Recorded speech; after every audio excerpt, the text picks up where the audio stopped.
चलिए जानते हैं आज के देश और दुनिया की सिलेक्टेड काम की और महत्वपूर्ण बड़ी खबरों को फटाफट अंदाज में।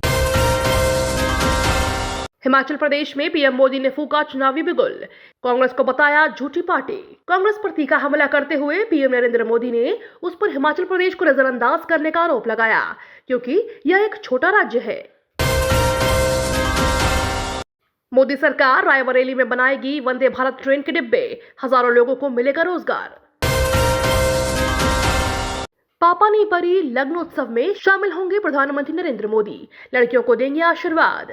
प्रधानमंत्री नरेंद्र मोदी एक दिवसीय गुजरात यात्रा पर हैं। विधानसभा चुनाव कार्यक्रम घोषित होने के बाद उनका यह पहला गृह राज्य का दौरा है। इस दौरान वह दक्षिण गुजरात और सौराष्ट्र में आयोजित कार्यक्रमों में भाग लेंगे।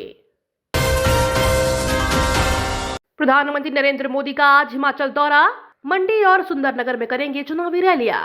1.5 महीने में चौथी बार राज्य की जनता से रूबरू। वो नकली स्कूल था, एक दिन मोदी जी को असली स्कूल में बैठाऊंगा, केजरीवाल का सीधा अटैक।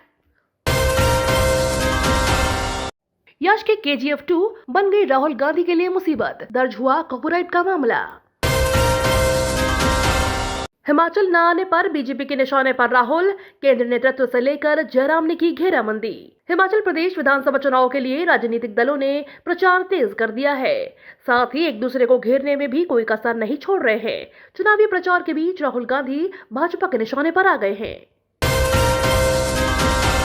रक्षा मंत्रालय ने 10 साल की अर्हक सेवा वाले JCO अन्य सैनिकों को यथानुपात पेंशन लाभ विस्तारित किया।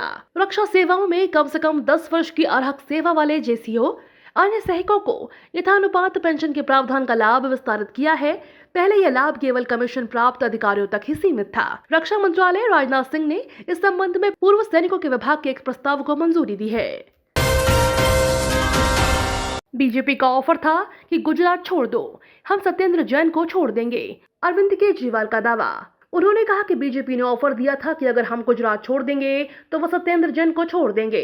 इसके साथ ही महाठग सुकेश चंद्रशेखर की सत्येंद्र जैन के खिलाफ चिट्ठी को बीजेपी की मनोहर कहानियां बताया है। बदहाली से जूझ रहे पाकिस्तान के लिए राहत भरी खबर, चीन और सऊदी से मिलेगी 13 अरब अमेरिकी डॉलर की मदद। चीन ने हिंद महासागर में भेजा जहाज, जासूसी की आशंका को लेकर इंडियन नेवी अलर्ट। केंद्र सरकार के संयुक्त सचिव ने ई-गवर्नेंस के इंतजामों को परखा, रोवर सिस्टम की ऑटोमेटिक तकनीक का किया परीक्षण। कांग्रेस अध्यक्ष मल्लिकार्जुन खड़गे का केंद्र सरकार पर हमला, कहा देश में बेरोजगारी बढ़ी, हर साल 2 करोड़ नौकरी देने का वादा झूठा। पेपर लीक माफियाओं के 983 शातिर रडार पर, सुरक्षा घेरे में परीक्षा केंद्र, सरकार ने झोंकी ताकत। पेपर लीक मामले में कुल 312 आरोपी अभी फरार हैं और 671 आरोपी जमानत पर हैं। आशंका है कि माफिया के सदस्य CET पेपर को लेकर गड़बड़ी कर सकते हैं। यह परीक्षा सरकार के लिए काफी अहम है, क्योंकि इससे 10 लाख से अधिक युवाओं का भविष्य जुड़ा है। पुतिन ने जंग से पीछे हटने के लिए सैनिकों को गोली मारने का दिया आदेश, यूक्रेन युद्ध पर बड़ा दावा। व्लादिमीर पुतिन ने फिर से की भारत की तारीफ, भारतीयों को बताया प्रतिभावान। रूस के राष्ट्रपति व्लादिमीर पुतिन ने एक बार फिर से भारत की तारीफ की है। उन्होंने भारत के लोगों को प्रतिभावान बताते हुए कहा कि वे विकास के लिए निरंतर गतिशील रहते हैं। पुतिन ने यह बात रूस के एकता दिवस पर आयोजित कार्यक्रम में कही। अमेरिका के इस बयान पर ईरानी राष्ट्रपति आगबबूला, कहा हम सरकारी दुधारू गाय नहीं बनने वाले।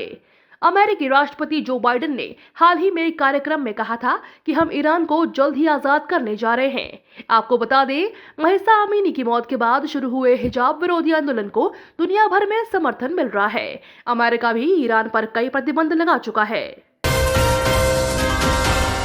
पुरानी पेंशन पर भूपेश बघेल की नई रणनीति, कहा केंद्र सरकार लगा रही है अड़ंगा, हम लीगल एडवाइस ले रहे हैं, लागू करके रहेंगे। किसान सम्मान निधि की अखिलेश यादव ने बताई सच्चाई, धान क्रय केंद्रों की भी खोली पोल। समाजवादी पार्टी के राष्ट्रीय अध्यक्ष अखिलेश यादव ने कहा कि भाजपा सरकार किसानों के उत्पीड़न के सारे रिकॉर्ड तोड़ रही है। पूंजी घरानों और मिल मालिकों के कहने पर किसानों का शोषण हो रहा है। किसान भाई परेशान न हो, आज से सहकारी समितियों पर पुलिस की निगरानी में होगा खाद का वितरण। डेली ऐसे ही खबरों से अपडेट रहने के लिए चैनल को सब्सक्राइब करके बेल आइकन को दबाना बिल्कुल ना भूलें।